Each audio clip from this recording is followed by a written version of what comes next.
Peace, peace, peace. Shalom, shalom. Shalom. Assalamu alaikum. And welcome to another day to labor in the vineyard of the Most High with your brother. Another day to get in the Word to see what the Most High got to serve. And what we gonna eat on today? We gonna get Father confirmation that we was the people in ancient India. Alright? This gonna help somebody bridge that gap that still might got that doubt or unbelief that we were the original Hindus and that their teachings is our teachings. So let's bridge that gap. Get a little more information. We're gonna go to the Children of Mu by James Churchward. The Children of Mu.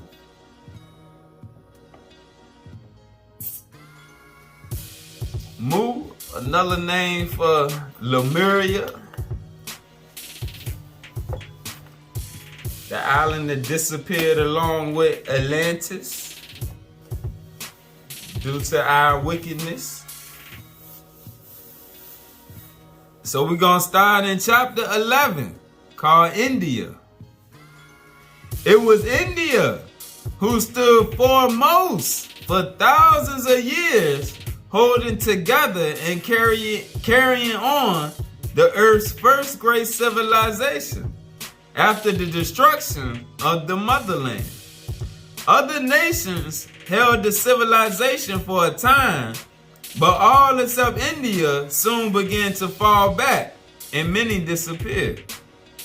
It was India that stood foremost in religion, philosophy, astronomy, sciences, music, art, and medicine from the time of the destruction of the motherland down to about 500 BC.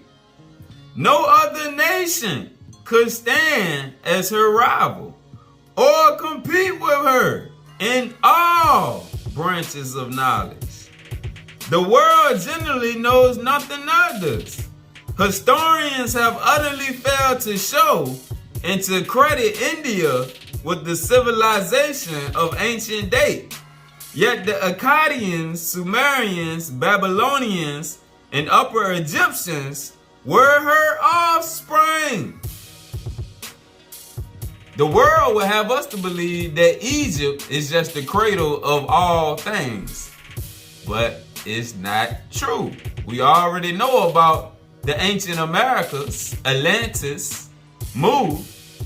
But on this side, India was the first area that was popping, that came up. Before Egypt, it was India. That's why even the Gentiles will say the oldest scriptures in the world is the Vedas that come from India. And like you see right here, brother just told us, they was the foremost in religion, philosophy, astronomy, science, music, art, and medicine from the time of the destruction of the motherland down to about 500 years before Christ. And all this information has been hidden. Alright? We have only to examine the western shores of India to prove the extreme age of her civilization. For here, lying on the bed of the Indian Ocean, a few miles from the present shoreline, are to be seen beneath the waters remains of great imposing structures. History does not relate this submergence, yet here it is. An incontrovertible fact that in bygone times, India enjoyed a high civilization. The loss of the mother tongue in the motherland's form of writing was the result of the Aryan domination. From the time the Aryans controlled the civilization of India, it has gradually gone down to where it was found 200 years ago. It fell from the highest to almost the lowest rung in the ladder. As a matter of fact, India is a modern name for the peninsula. It has only been called India for about 2,300 to 2,400 years. What the ancient name of the Hindu peninsula was, or whether there was a name embodying the whole of the peninsula, I do not know. In all the ancient records which I have read, the Naga Empire, the Maharata Kingdom, and the Maharata was another name for the Nagas later in time. And Dravida are only mentioned. The name India came out of the Greek. The Greeks transformed the name first to Indu, afterwards to Hindu. Finally, the river became known as the Indus, and the people as Hindus and Indians. Alright, the Indians, they became known as Indians. Alright. The first people in India were Mayas. The first people in India were the Mayas, the Mayans, the Mayans. And we know from all of the information that's came back to us that was us. Alright? The Mayans. The first people in India were Mayas who had left the motherland. They first went to Burma and there became known as the Nagas. From Burma, they established themselves in the Deccan, India, and in India subsequently became known as the Danavas. The Mayas were mighty navigators whose ships passed from the eastern to the western oceans, and from the southern to the northern seas in the ages so remote that the sun had not yet risen above the horizon. That being learned architects, they built great cities and palaces. This shows the exceedingly high civilization of the Hindus at this very remote date. So clearly, the Hindus were the Mayans who were the Nagas. The same people. The Maya adepts, the Nagas, or Holy Brothers, started from the land of their birth in the East as missionaries of the religion and learning of the motherland. They first went to Burma, where they taught the Nagas. From Burma, they established themselves in the Deccan, India, from whence they carried their religion and learning to the colonies of Babylonia and Egypt.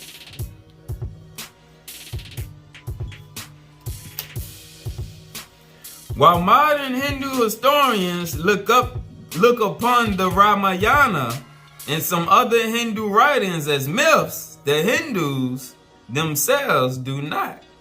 Alright, and if you get into some of these writings, the things they doing is them things you see on some of these TV shows or whatnot. Things you see off Harry Potter and different things.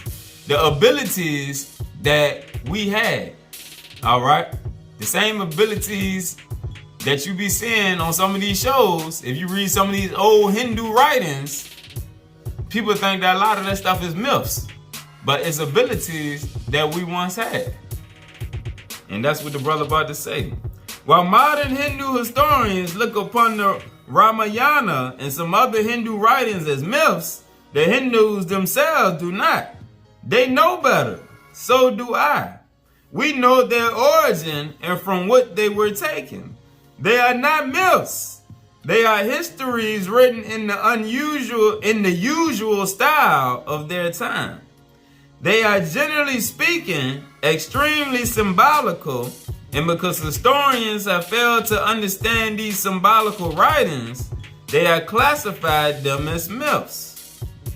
Wheeler, on the history of India, says the Mayas became known in after times as Nagas and the Navas.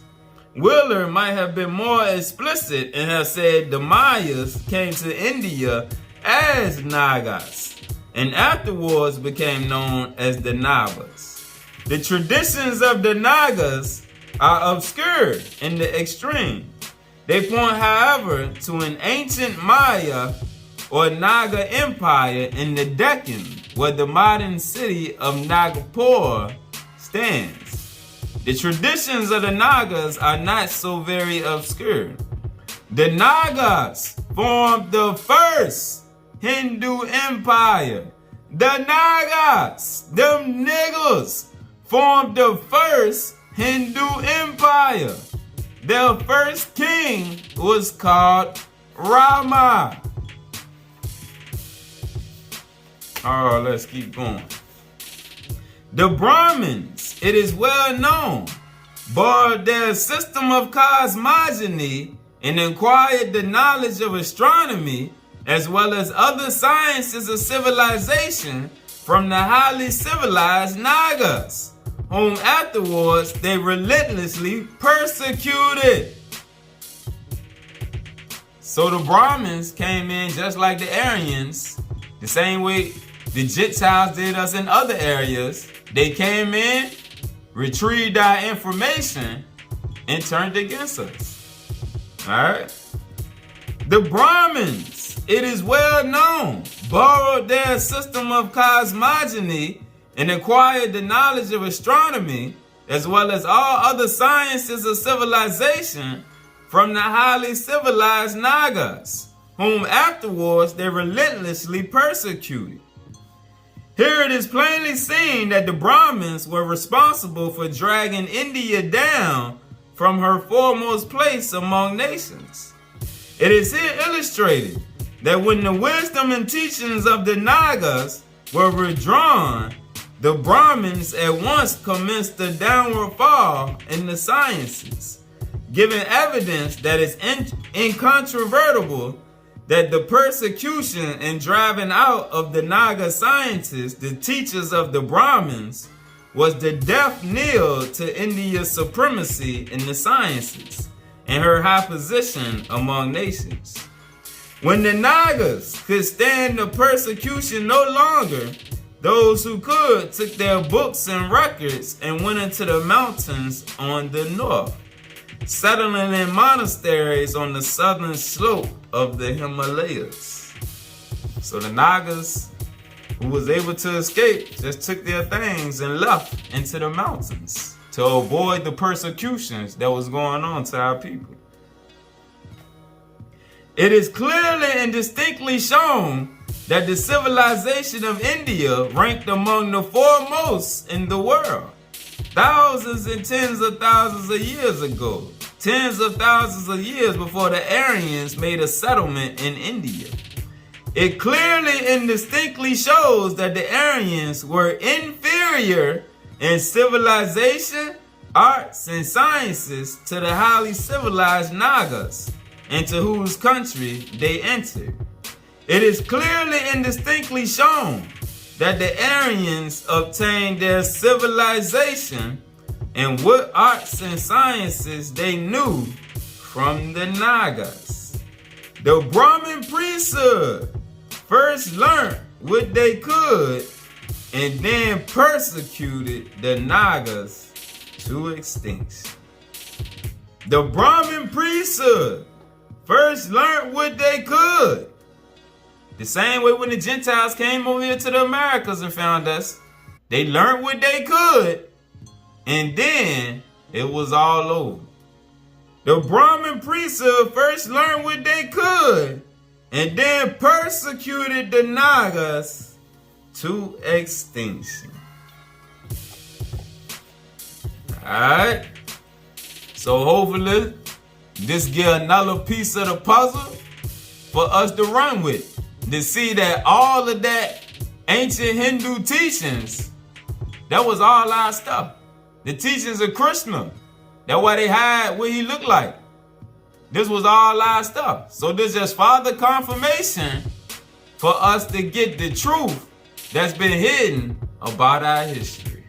Alright? Peace.